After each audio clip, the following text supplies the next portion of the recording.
जय माता दी, राधे राधे। कैसे हैं आप सभी? आशा करते हो कान्हा जी की कृपा से आप सभी अच्छे होंगे। आज की वीडियो में मैं आपको सुनाऊंगी शुक्रवार की व्रत कथा। तो प्रेम से बोलिए संतोषी माता की जय। अगर आपको मेरी वीडियो अच्छी लगती है तो वीडियो को लाइक कमेंट शेयर करें और हमारे चैनल को सब्सक्राइब कर लें। जय माता दी। एक बुढ़िया थी, उसके 7 पुत्र थे और 7 बहुएं थी। 6 कमाने वाले थे और एक पुत्र सबसे छोटा, वह निकम्मा था, वह कुछ काम नहीं करता था। बुढ़िया माँ 6 पुत्रों की रसोई बनाती, भोजन कराती और पीछे से जो बचता उसे 7वें को दे देती। परंतु वह बहुत भोला था, मन में बुरा नहीं मानता था। एक दिन अपनी बहू से बोला, देखो मेरी माता का मुझ पर कितना प्यार है। वह बोली, क्यों नहीं, सबका झूठा बचा हुआ तुमको खिलाती है। वह बोला, ऐसा कभी हो ही नहीं सकता। मैं जब तक अपनी आंखों से ना देखूं मान नहीं सकता। बहू ने कहा, देख लोगे तब तो मानोगे। कुछ दिन बाद बड़ा त्योहार आया। घर में 7 प्रकार के भोजन और चूरमे के लड्डू बने। वह जांचने को सिर दर्द का बहाना कर कपड़ा सिर पर ओढ़कर रसोई में सो गया और कपड़े में से सब देखता रहा। 6 भाई भोजन करने आए। उसने देखा माँ ने उनको सुंदर सुंदर आसन बिछाए और 7 प्रकार की रसोई परोसी और वह आग्रह कर उन्हें जिमाती है। वह देखता रहा। भाई भोजन करके उठे। जब झूठी थालियों में से लड्डू के टुकड़ों को उठाया और एक लड्डू बनाया, झूठन साफ कर बुढ़िया माँ ने पुकारा, उठ जा बेटो, 6 भाई भोजन कर गए, अब तू ही बाकी है, उठना, कब खाएगा। वह कहने लगा, माँ मुझे भूख नहीं है, भोजन नहीं करना, मैं परदेश जा रहा हूँ। माता ने कहा, कल जाता हो तो आज चला जा। वह बोला, हाँ हाँ आज ही जा रहा हूँ। यह कहकर वह घर से निकल गया। चलते चलते उसे अपनी पत्नी की याद आई। वह गौशाला में कंडे थाप रही थी। जाकर बोला, मेरे पास तो कुछ नहीं है, बस यह अंगूठी है, सो ले लो और अपनी कुछ निशानी मुझे दे दो। वह बोली, मेरे पास क्या है, यह गोबर से भरा हाथ है। यह कहकर उसके पीठ में गोबर के हाथ की थाप मार दी। वह चल दिया। चलते चलते दूर देश में पहुंचा। वहां एक साहूकार की दुकान थी। वहीं जाकर कहने लगा, भाई मुझे नौकरी पर रख लो। साहूकार को जरूरत थी तो वह बोला, रह जा। लड़के ने पूछा, तनख्वाह क्या दोगे? साहूकार ने कहा, काम देखकर दाम मिलेगा। साहूकार को नौकरी मिली। वह सवेरे से रात तक नौकरी करने लगा। कुछ दिनों में दुकान का लेन देन, हिसाब किताब, ग्राहकों को माल बेचना, सारा काम वह करने लगा। साहूकार के 7-8 नौकर और थे। सब चक्कर खाने लगे कि यह तो बहुत होशियार बन गया। सेठ ने भी काम देखा और 3 महीने में उसे आधे मुनाफे का साझीदार बना लिया। वह 12 वर्ष में नामी सेठ बन गया और मालिक सारा कारोबार उसके ऊपर छोड़कर बाहर चला गया। अब बहू पर क्या बीती सुनो। सास ससुर उसे दुख देने लगे। सारी गृहस्थी का काम कराकर उसे लकड़ी लेने जंगल भेजते और घर की रोटियों के आटे से जो भूसी निकलती उसकी रोटी बनाकर रख दी जाती और फूटे नारियल के खोपरे में पानी दिया जाता। इस तरह दिन बीतते रहे। एक दिन वह लकड़ी लेने जा रही थी। रास्ते में बहुत सी स्त्रियां संतोषी माता का व्रत करती दिखाई दी। वह खड़ी हो कथा सुनकर बोली, बहनों तुम किस देवता का व्रत करती हो और उसके करने से क्या फल होता है? इस व्रत के करने की क्या विधि है? यदि तुम अपने इस व्रत का विधान मुझे समझाकर कहोगी तो मैं तुम्हारा बड़ा एहसान मानूंगी।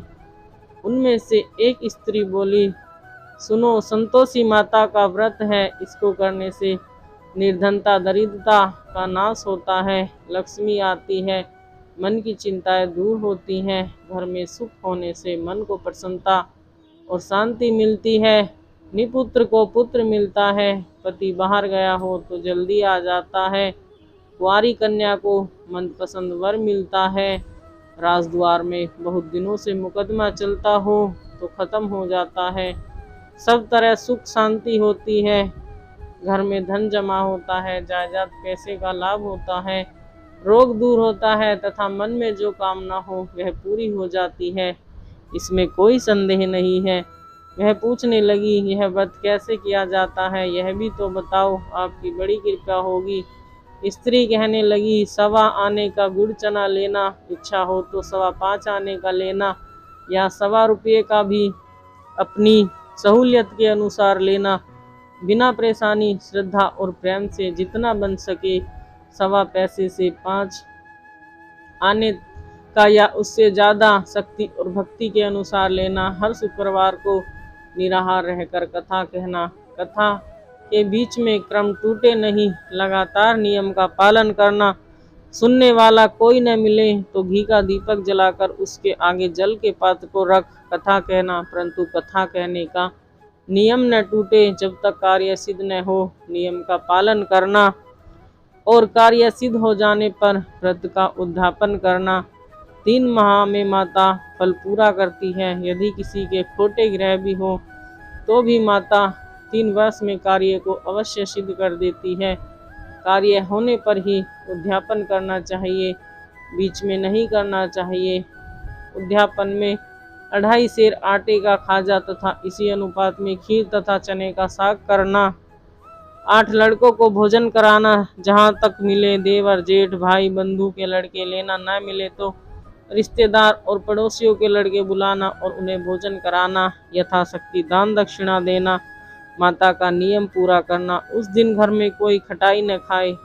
यह सुनकर बहू चल दी। रास्ते में लकड़ी के बोझ को बेच दिया, उस पैसे से गुड़ चना ले माता के व्रत की तैयारी कर आगे चली। सामने मंदिर में देख पूछने लगी कि यह मंदिर किसका है, तो बच्चे कहने लगे, संतोषी माता का मंदिर है। यह सुन माता के मंदिर में जा माता के चरणों में लौटने लगी। दिन हो विनती करने लगी, माँ मैं निपट मूर्ख, व्रत के नियम को जानती नहीं, मैं बहुत दुखी हूँ। माता जगजननी मेरा दुख दूर करो, मैं तेरी शरण में हूँ। माता को दया आ गई। एक शुक्रवार बीता कि दूसरे शुक्रवार को ही उसके पति का पत्र आया और तीसरे शुक्रवार को उसका भेजा हुआ पैसा पहुंच गया। यह देखकर जिठानी मुंह सकोड़ने लगी, इतने दिनों बाद इतना पैसा आया, इसमें क्या बड़ाई है। लड़के ताने देने लगे। काकी के पास अब पत्र आने लगे, रुपया आने लगा, अब तो काकी की खातिर बढ़ेगी, अब तो काकी बुलाने से भी नहीं बोलेगी। बेचारी सरलता से कहती, भैया पत्र आए, रुपया आए तो हम सब के लिए अच्छा है। ऐसा कहकर आंखों में आंसू भरकर संतोषी माता के मंदिर में जा कर माताश्वरी के चरणों में गिरकर रोने लगी। माँ मैंने तुमसे पैसा नहीं मांगा, मुझे पैसे से क्या काम, मुझे तो अपने सुहाग से काम है, मैं तो अपने स्वामी के दर्शन और सेवा मांगती हूँ। तब माता ने प्रसन्न होकर कहा, जा बेटी तेरा स्वामी जल्दी ही आएगा। यह सुन खुशी से बावली हो घर आकर काम करने लगी। संतोषी माता विचार करने लगी कि इस भोली पुत्री से मैंने कह दिया तेरा पति शीघ्र आएगा, पर आएगा कहाँ से, वह तो इसे स्वप्न में भी याद नहीं करता, इसकी याद दिलाने तो मुझे ही जाना पड़ेगा। संतोषी माता ने उस बुढ़िया के बेटे को स्वप्न में समझाया, पुत्र तेरी घरवाली कष्ट उठा रही है।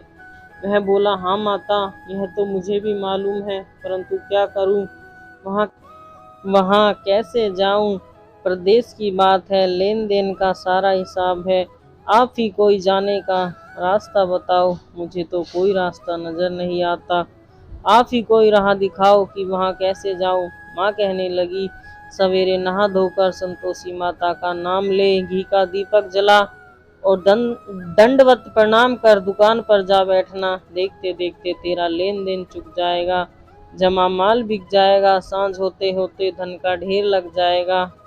वह अगले दिन सुबह जल्दी उठा। उसने अपने मित्र बंधु अपने परिचितों से स्वप्न में माता द्वारा कही बात कही। वे सब उसकी बात सुनकर खिल्ली उड़ाने लगे, कहने लगे कि कहीं भी सपने की बात सच्ची नहीं होती। एक बूढ़ा व्यक्ति बहुत समझदार था, वह बोला, देखो भाई मेरी बात मानो, इस तरह सच या झूठ कहने के बदले देवी माँ ने जैसा कहा है वैसा ही करना तुम्हारा क्या जाता है। बूढ़े की बात मानकर नहा धोकर उसने संतोषी माता को प्रणाम किया, फिर घी का दीपक जलाकर दुकान पर जाकर बैठ गया। शाम तक धन का ढेर लग गया। वह हैरान हुआ, मन में संतोषी माता का नाम ले प्रसन्न होकर जाने के वास्ते गहना कपड़ा व सामान खरीदने लगा।